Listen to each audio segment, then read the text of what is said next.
Another edition of the Wrap-Up Show. John Schaefer and Jim Russell were presented by Mark Nimitz at Farmers Insurance. If you have not yet subscribed and you're a Padres fan and you're just looking for that content, hit the subscribe button down below. Jim's pointing to it. You can hit the notification bell as well. Like these videos and follow us on Twitter at John Schaefer, at Jim Russell SD. We've got a really good video for you today regarding DH candidates for the Padres in 2022. Let's be honest. On the other side of this lockout, the universal DH is coming to Major League Baseball. Let's tell you about our title sponsor, Mark Nimitz. If you love the Wrap-Up Show, if you like the Wrap-Up Show, shoot, even if you don't, you got to consider going with Mark Nimitz at Farmers Insurance if you've got auto, home, renters, or life insurance needs. Mark's a San Diegan, a huge Padres fan, and if you own an electric vehicle, he's lowered rates on electric vehicle models. That'll put money back in your wallet. He's got over a decade of experience. He's got wonderful customer service and communication. If you've got any needs for insurance this winter and you support this channel, just click the link down below. Find out how Mark can help you and your family with those insurance needs. All this information is above my head. Phone number and email address, mnimitz@farmersagent.com. That's mnimitz@farmersagent.com. When you reach out to him, let him know the Wrap-Up Show sent you. You're going to want to watch this entire video because I think we've got some intriguing DH names for the Padres in 2022, and I think most, if not all of them, to some extent, are at least attainable for A.J. Preller this offseason. So let's get going and start with number 7. We're going to go from number 7 to number 1 in terms of who we'd like to potentially see at DH. What's that? This is 7, random 7. Yeah, 7. Come on, 7. man. Top 7 DH candidates. Let's start with Jorge El Faro, recently acquired by the Padres. Now, here's the issue with Jorge El Faro. He hasn't consistently hit, and he hasn't consistently hit for power either. Perfect DH. But he's got the familiarity with A.J. Preller, who scouted him probably about a decade ago. Jorge El Faro is now a member of the 40-man roster for the San Diego Padres. I mean, I think he's at least a name to consider if they don't sign someone more significant for 2022. Yeah, I mean, they have, 74 catchers on the team, so one of them's going to have to play somewhere else. And Jorge El Faro, while I don't really understand the move, if you want to look at it like he can play multiple positions, he can play first base. I guess he can play outfield. Obviously, he can play catcher. He can be the DH as well. So it's an okay option. Is it like my preferred desired option for the DH for next year for the Padres? Absolutely not. Like if he's the DH every day, then he better be, one of the best DHs in baseball, or 2, it's because they have no other option. Like that's the only thing why I would have Jorge El Faro as the DH. And so I don't really know what they're going to do with him. I don't know how the catching situation is going to pan out. I don't know what other moves A.J. Preller is going to make once this lockout is over. So as of right now, I guess, yeah, you could say he's a DH candidate, and that's probably why he's at number 7 on our list, because he's not like preferred. I mean, there's no question. You're right. I mean, last year he had an OPS of like 620. His career OPS is 700. He's never lived up to the billing. At one point, he was like this huge power hitting prospect in the Phillies organization. Again, he's never really lived up to that billing. He's been a starting catcher in the big leagues. I think ultimately he's a backup or platoon type catcher. I think he could probably start 60 or 70 games for you in the big leagues. I don't think they'll rely on him at DH. All right, number 6. Like you said, we got 7 names. Let's get to number 6. It's Luis Campusano. So another internal option for the Padres. He's unproven, but similar to maybe Alfaro about a decade ago, I think he's got what's considered to be a plus bat. Now, we've never seen it. Maybe we've seen it in the minors. We've never really seen him in the big leagues other than parts of a couple of games there in 2020 during the pandemic season. Then he got hurt.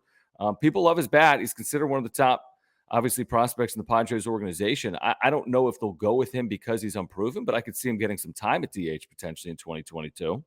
And that option makes more sense. And then it also makes more sense why they might have gone out and got Jorge El Faro, because they don't believe that Luis Campusano is a catcher.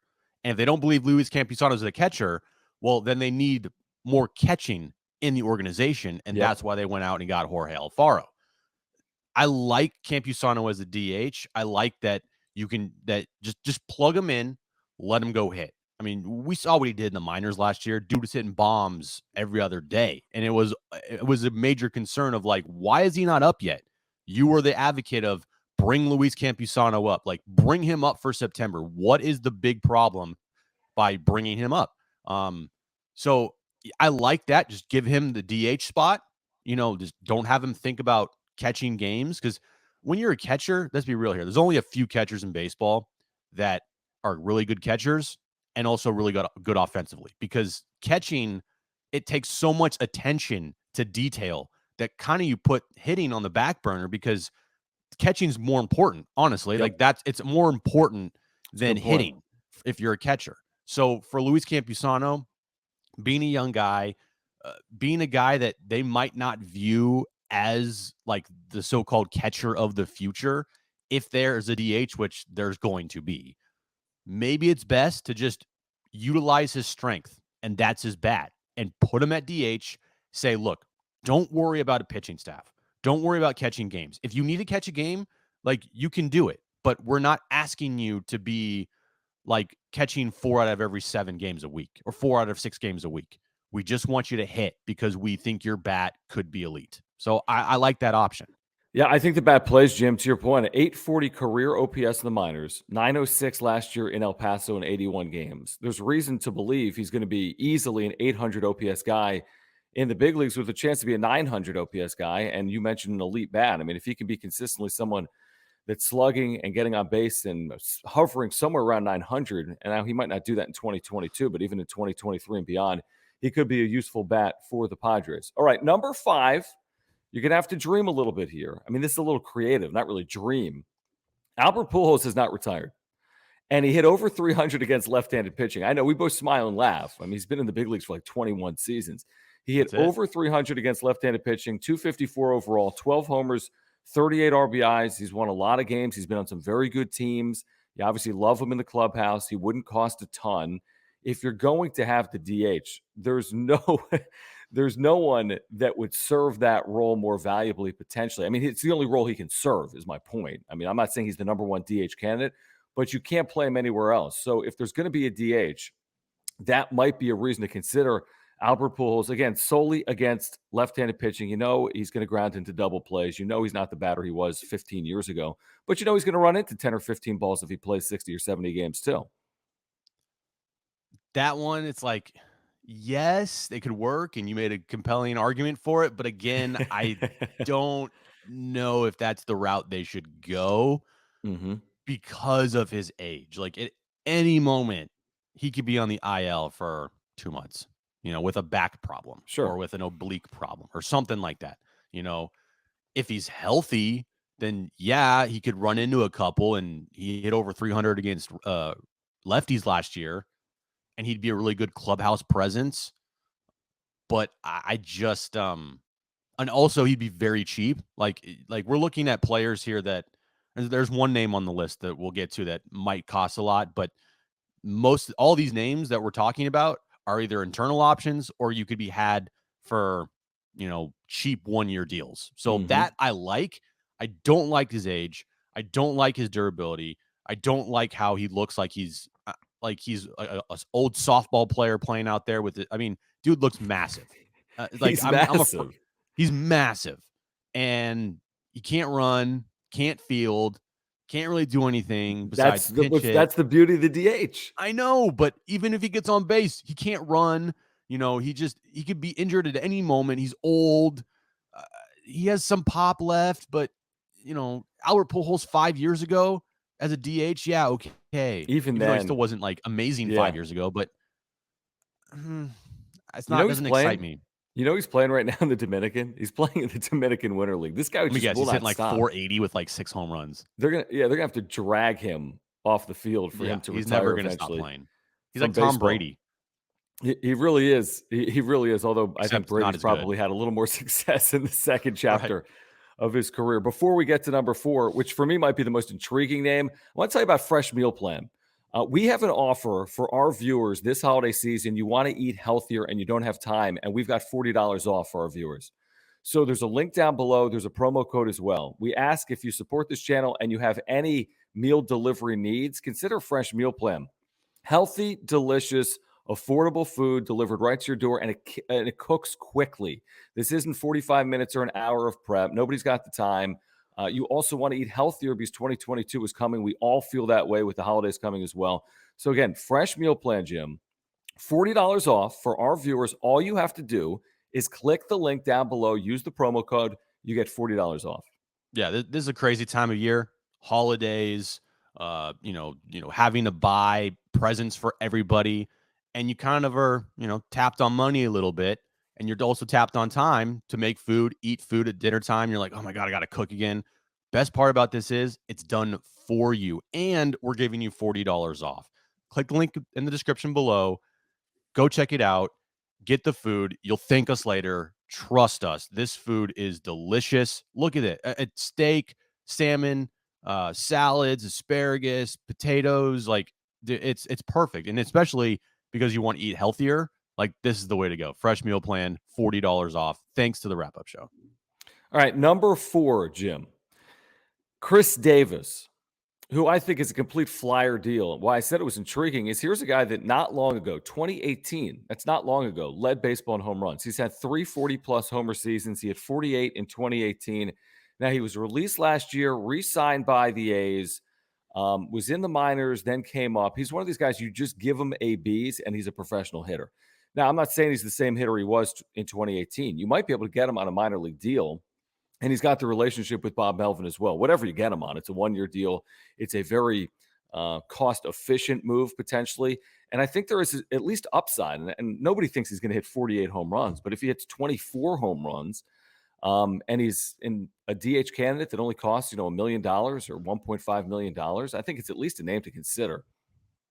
Oh, absolutely. It's a name that, like you said, I would give him a minor league deal. Yep. You don't have to worry about it. Maybe even just a spring training invite. It's not costing a lot of money. You're not using a lot of resources to get this guy. It's like low risk, high reward type of thing. And I would like that. You bring him in spring training, see what he can do. If he has a really good spring, then, you can sign him to a low cost major league deal. If he doesn't have a good spring, you don't have to worry about it. Cut, gone. Like you're keep him in the minors. Like it's not a big deal.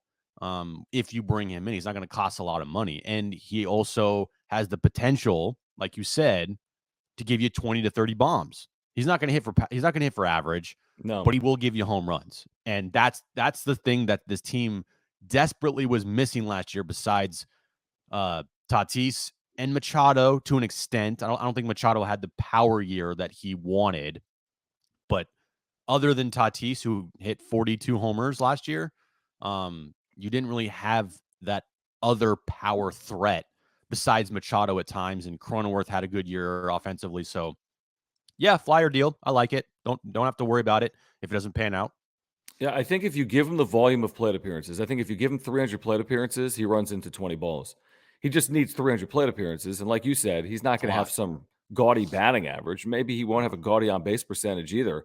But if he hits for power and that's what you're lacking and you don't have internal candidates, I think it's at least worth considering a flyer. So again, Alfaro number 7, Campusano number 6, Pujols number 5, Davis number 4, Jorge Soler number 3. Now, we're both on the record as saying we wouldn't overpay for Soler, whether that's in years or dollars. He obviously had a brilliant postseason in World Series. You look at his regular season, it was underwhelming. I think ultimately because of what he did in the postseason, he's going to get paid. I think he'll get the extra year. I think he'll get the money that he's probably looking for. I don't know the exact amount. I'd like him on a short deal at a reasonable cost. I don't like him as much, Jim, on a longer deal at a cost that could be prohibitive for you in 2023 and 2024 when he's still on your roster. The player itself, like him as a player for the DH spot, absolutely. Perfect. I would love that. The player plus how much he'd be asking for, I don't like that at all, because people are going to look at his postseason and they're going to not pay more, but like he's going to ask for more money and he's probably going to get it. So I wouldn't touch him, honestly, because of how much he's going to want and how much he's probably going to get. But if it was just a sheer like, all right, pick a player for a DH spot, like I would choose him. But again, not for the money he's going to get. No way. No way would I do that. Yeah, I agree with you. Again, if somehow, some way, it got to a point where you thought you could get him without getting into some type of, spending spree or whatever, back and forth with another club, maybe you put your toe in the water. I don't see it either. I don't think Soler ends up with the Padres in 2022. Name number two is kind of like DH plus. We have everything like Paramount plus. Everything's a plus. That's Right. Kyle Schwarber, because he's not just a DH. He does so much more than that. He can play the outfield for you. He can play elsewhere. He's only 28 years of age. He's a left-handed bat. We know he's a significant power bat, but we know what he did in 2021 puts him in a category like Soler, Jim, where he's getting multiple years.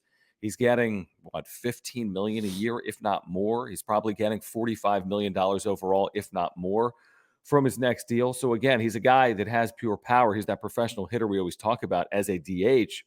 I just don't know if the price tag is going to work for the Padres when you look at their payroll in 2022. He's the guy that I said earlier in the video, I think I would pay the money for. 3 years, $60 million. It's a lot, but dude has shown it in the regular season. He can play, like you said, multiple places. You fill your outfield spot, also your DH spot. He is the left-handed power bat that this team desperately needs, because you don't really have it. Cronenworth, yes, I know he hit 20-plus home runs last year, but is he a viable home run threat every time at the plate? He's really not. He can run into a couple and he can have a hot stretch, but like if you're thinking power guys, that's not Cronenworth. He's a really good player, but he's not a power guy.